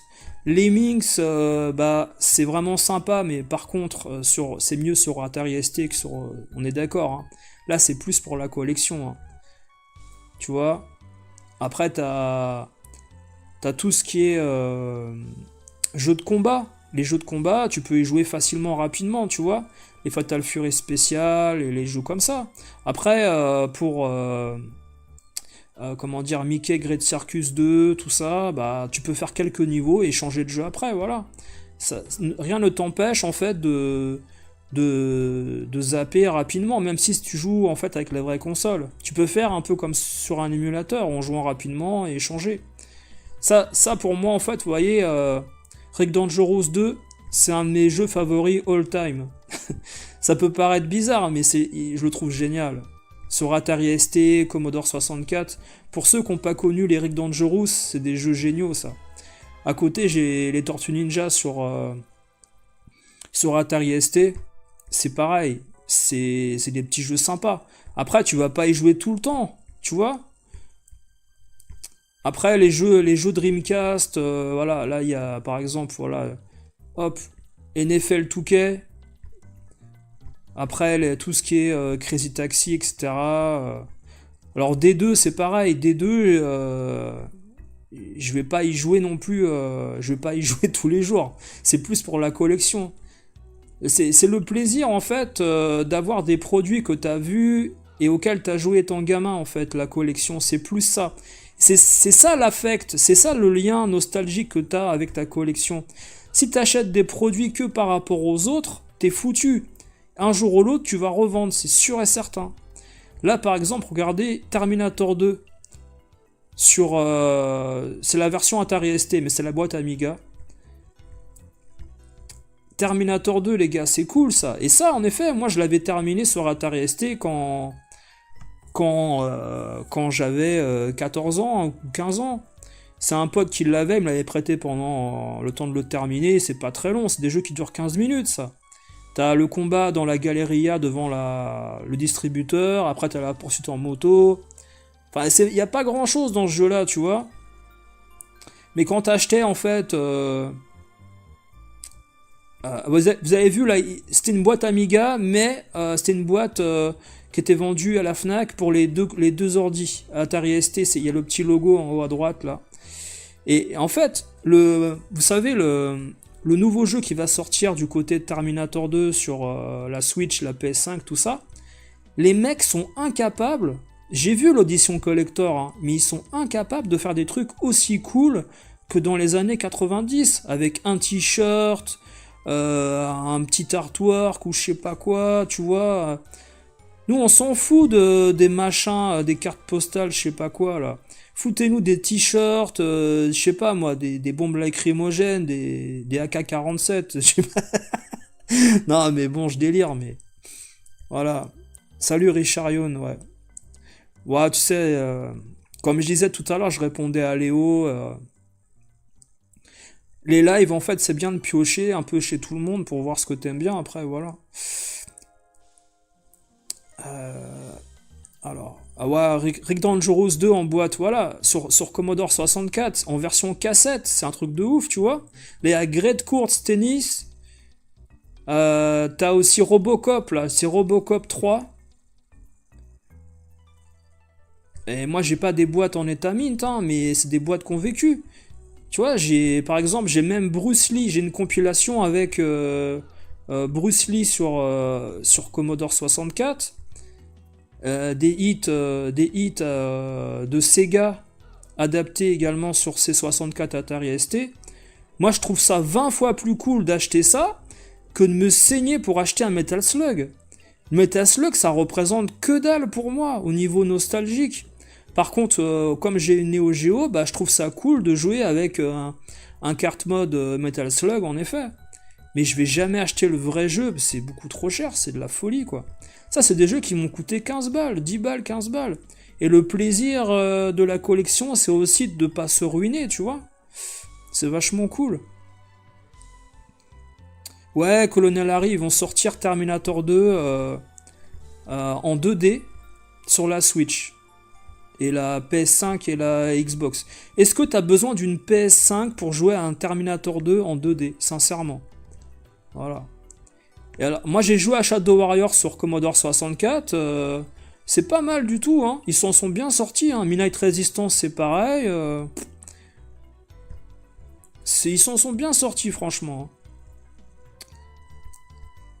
Après, regardez, sur Dreamcast japonais, j'ai des petits trucs sympas, hein. Marvel Capcom 2, Code Veronica, tous les jeux d'avion là. Aero Dancing, les trois je les ai. les coffrets Shenmue 1 et 2 en japonais, je les ai. Le Biohazard, pareil. Enfin, ça n'a rien de spécial. Hein. Mais les Crazy Taxi, des trucs sympas. Batman sur UCard, PC Engine, je l'ai, voilà. Mais moi, je l'ai acheté à un moment donné où ça coûtait pas le prix qu'il coûte aujourd'hui. En fait, quand tu es fan d'une console, t'attends pas en fait que le jeu coûte cher pour l'acheter. Tu le prends dès que tu commences ta collection. Tu vas pas attendre 10 ans, tu vois. Tu te dis, moi je veux ça. Quand je commencerai ma collection, je voudrais ça. Et ben tu t'y tiens. Tu achètes les jeux que tu voulais. Voilà, R-Type, PC Engine, etc. Bon, c'est dommage. Moi j'ai pas de lecteur CD-ROM. J'ai pas la version complete R-Type. Vous voyez ce que je veux dire? Mais on est à un point au niveau des collections aujourd'hui. C'est comme Valkyrie. Valkyrie, il est génial sur PC Engine. C'est un Zelda-like mélangé à Alundra un peu. Bon, c'est sympa. Et il est faisable en japonais. Hein. Tu peux jouer. Hein. C'est pas. Voilà, Rick Dangerous, ici on voit le derrière de la boîte. Voilà. Alors, c'est la boîte allemande que j'ai. Moi, personnellement, j'ai pas. Voilà. Après, quand tu joues, hein, c'est en anglais, Alain, le jeu est en anglais après, il n'y a pas de problème. Hein. Là, on voit Midnight Resistance, là c'est Robocop, pardon, excusez-moi, en bas. Ah oui, là, je vous ai montré Robocop. Ça, c'est vachement cool, parce que c'est pareil, Robocop, je l'ai sur Atari ST, et puis je l'ai sur Commodore 64. Dans les deux boîtes, j'ai les posters. Et les posters, ils sont hyper grands. Tu dépliais en fait 6 fois l'intégralité de la boîte et t'avais un poster géant. C'est vachement cool. Tu vois, Speedball, pareil. C'est les trucs que je kiffe, moi. Après, chacun a sa façon de collectionner, etc. Mais moi, j'échangerais pour rien au monde ma collection contre une collection Neo Geo. Ça représente rien pour moi. J'ai aucun affect avec ça. Et là, c'est marrant parce qu'il y a un jeu, là, les gars, on voit en plein milieu, c'est The President is Missing. C'est un jeu avec une cassette audio, et en fait, vous chargez la disquette sur le Commodore 64, et vous êtes un agent, vous êtes un agent double, et vous devez savoir qui a kidnappé le président des États-Unis, ou je sais pas quoi. J'avais joué pendant 20 minutes là, et puis tu tapes des codes, tu débloques des ordinateurs et tout. Franchement, le jeu il est hyper intelligent. Voilà, sinon c'est triste en effet quand t'as une collection que t'apprécies pas. Alors, Fighter Bomber, je l'ai également sur les deux ordis, et j'ai une boîte qui est en largement meilleur état que celle-là, sur l'Atari ST. Voilà, Fighter Bomber, c'est une des plus grosses simulations de vol à l'époque sur Atari Amiga. Il était génial ce jeu, génial. Il allait toujours bien d'ailleurs. Hein. Les fameuses compilations avec les films, Gremlins 2, Jour de tonnerre, Retour vers le futur. Alors, les gars, Retour vers le futur 2 sur Commodore 64, c'est une plaie à charger. Horrible. Double face, il met 10 ans à charger. La fameuse compilation Hollywood avec Indiana Jones, SOS Phantom 2, il est génial SOS Phantom 2 sur Atari et Commodore. Batman, Robocop, génial, voilà. T'adorais trop Batman, Landers, voilà. Océan, ouais, ce coup de vieux, ouais, c'est clair, hein. Mais moi, c'est ma génération, voilà, c'est ça que je kiffe, moi, tu vois. C'est ça, voilà. Et Arkanoid, Flying Shark, Slap Fight. En fait, je cherchais une compilation pas trop chère pour avoir Slap Fight dedans, parce que Slap Fight, c'est un des meilleurs shoot'em up du Commodore 64. Il est sorti sur Mega Drive au Japon et aux États-Unis. C'est un jeu à 600 € hein, sur Mega Drive au Japon, le Slap Fight. Et moi, j'adorais ce jeu-là quand j'étais gamin. D'ailleurs, j'ai une photo où je suis en train de jouer sur la cathodique à Slap Fight. Voilà, la compilation Hollywood avec Rambo 2. Rambo 2 qui est qui est sorti sur Master System également, qui est un peu différent. Il est beaucoup plus facile sur Master System. Il y a moins d'ennemis. Par contre, sur ordinateur, il est sur Amstrad CPC et Commodore. Rambo 2, enfin, c'est du Ikari Warrior puissance 10. Hein. Très très dur.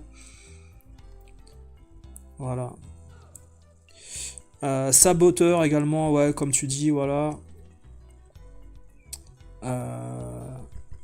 Ces jeux représentent toute ton enfance, Léo, tu dis, voilà. Enfin, moi, c'est le genre de collection que j'affectionne. Après, en effet, le problème dans ce genre de collection que moi j'ai, tu ne peux pas ranger, en fait, chaque console dans une vitrine, c'est impossible. C'est pas possible de mettre les jeux de face. Il y en a trop, en fait, tu vois. Rien que les jeux Dreamcast, Sonic Adventure, tous ces jeux-là, à un moment donné, il faut choisir, tu vois, tu peux pas... C'est pas possible. T'es obligé de faire un choix au niveau de la présentation, etc. Et moi, ce que je voulais, c'était récupérer déjà, en effet, les jeux de sport, les jeux de catch, Contra Spirit, tout ça. Là, on voit les... Il y a un jeu qui est bien, c'est ça. International Tennis Tour. C'est un super jeu de tennis, les gars. Il y a Top Racer qui est au-dessus, c'est Top Gear, là, sur Super Famicom. International Tour, c'est Davis Cup de l'Atari ST et de l'Amiga, en fait. C'est un jeu de Micro World ou Loriciel, je sais plus. Un des deux. J'arrive plus à me souvenir. Je crois que c'est Micro World. Ah, il y a du Rise of the Robots. Ça me fait délirer d'avoir des jeux pourrables. J'ai Godzilla aussi qui est un jeu pourrable sur la Super Famicom. Enfin voilà quoi. Ranma 1.5, le Mario RPG, Fighter, les deux Final Fight, les Puyo Puyo là et tout ça, les Tecmo Super Bowl 1 et 2, les fameux jeux de NFL. Ski Paradise, c'est un super jeu sur Super Famicom, les gens de ski, avec le mode 7. Si vous connaissez pas Ski Paradise, c'est super. Essayez-le. Voilà, Tecmo Super Bowl. Les deux Ultraman, les deux nanars de la Super Famicom, Ultraman, voilà. Enfin, voilà. Les jeux 3DO aussi ils sont là. J'ai plein de jeux 3DO que j'avais récupérés. Des boîtes de jeux Famicom. Et puis voilà quoi. Alors un jour je vous ferai une vidéo sur la 3DO. Je sais pas quand, je vous dis. Hein, parce que je sais pas comment je vais la faire. J'en sais rien. C'est compliqué. Et il y a très peu de gens qui en ont une en France, qui jouent avec aussi, donc c'est dur d'en parler avec les gens. J'aurais bien voulu faire une émission à deux, en fait, sur la 3DO. En fait, moi, ma technique, en fait, pour ranger les jeux, bah, vous avez vu, hein, c'est de trouver une étagère qui peut recevoir les jeux, et après, je les empile. C'est pas une question de que ça soit beau ou pas beau, c'est que ça soit pratique. C'est que je veux un jeu, je sais où il est, je le prends, je joue avec. Voilà, c'est ça. C'est pas un musée. Hein. Alors là, Battletoads sur la Famicom, c'est une repro. Hein. C'est pas... Enfin, c'est une réédition, c'est la réédition officielle qui est sortie de Battletoads. Mais c'est pas le jeu sorti à l'époque. Et là, sur 3DO, vous avez les FIFA, Syndicate, Maiden, Police Note, Slam & Jam, Mega Race... Demolition Man, enfin tous ces jeux-là. Night Trap aussi, j'ai Alone in the Dark 1 et 2, j'ai Flashback Another World sur 3DO. Ça c'est. Alors là tu connais Léo ou pas? Shuffle Puck Café. Je vais te remettre pause dessus là. Le Shuffle Puck Café sur la Famicom. Il y a une manette qui était vendue exprès pour jouer avec le jeu. Et ça c'était un de mes Graals sur Atari ST. Je peux pas le récupérer. Beaucoup trop cher. Beaucoup trop cher le Shuffle Puck Café. Et je l'ai trouvé sur la Famicom à moins de 70 € en boîte. Donc j'étais content avec ça, mais c'était un de mes Graal à l'époque, en effet. Et puis après, voilà, j'ai quelques petits jeux Game Boy Advance, etc. Voilà. Rien de spécial, hein, mais c'est le genre de truc, voilà, qui me fait plaisir parce que quand t'es fan de la Game Boy Advance, il y a quelques jeux qui sont vraiment sympas, comme les F-Zero, les Donkey Kong, les Mickey Quest adaptés de la Super Nintendo, bah, c'est vachement cool, je trouve. Je trouve ça vachement cool de pouvoir jouer sur Game Boy Advance à ces jeux-là. Voilà, Gremlins 2 en japonais sur la Game Boy. Alors j'ai pas la boîte, oui, vous me direz, bon, c'est pas grave. Moi, c'est un petit kiff. Par contre, là, vous voyez, le fait que les jeux Game Boy, eh bien, ces jeux-là, ils prennent pas beaucoup de place, bah tu peux les présenter en fait sur une petite partie d'étagère, tu vois. Voilà. Ah, t'as vu Yordax, hein, tu connais Shufflepuck Café, c'est mythique, hein, on est d'accord. Hein. Alors, Landers, tu dis... Dolphin 64, tu dis c'est Microcosme, l'adaptation au Japon de... Comment il s'appelle le jeu de tennis, là, Davis Cup, ouais.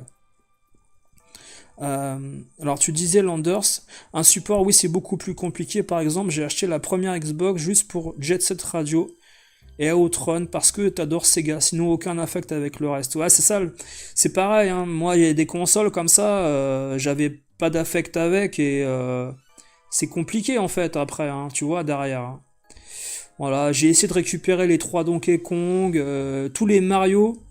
Les compilations Mario qui regroupent un Mario NES et puis un Mario Super Famicom, tu vois. Également les Mario et Donkey, les jeux de réflexion, le Wario. Bon. Après, je me suis arrêté au produit Nintendo. Hein. Après, vous avez vu, les boîtes sont pas en bon état, mais moi, j'ai jamais eu d'affect avec les boîtes, je m'en fous total. Voilà. Et puis après, les jeux Saturn, bon, les jeux Saturn, on en a des tonnes, comme tout le monde, c'est des jeux pas chers. C'est pas le principe d'avoir des jeux chers non plus, mais la Saturn, c'est une des consoles sur laquelle tu peux avoir énormément de jeux sans te ruiner, en fait, tu vois. Ouais, c'est ça, je suis d'accord, Colonel Harry, les Magical Quest, ils sont super durs à trouver en boîte, pas cher. Voilà. Mais le loose ne me dérange pas. Voilà. Sachant que maintenant, il y a des jeux qui coûtent 100 € ou plus sur la Game Boy Advance japonaise. Hein. C'est ça qu'il faut voir. Voilà, les gars. Bah écoutez, sur ce, moi je vais vous laisser aussi. Merci à tous hein, d'être passés. Voilà, je vous ai montré une petite partie de ma collection par rapport à ce que je fais de mon côté. Voilà, pour vous montrer que, bah oui, je collectionne et je mets des jeux sur des étagères comme tout le monde. Même si il y a ce côté pratique qui est mis en valeur, je suis pas dans l'étalage, sans pouvoir jouer et prendre les jeux. Et c'est ça qui me plaît de mon côté, voilà.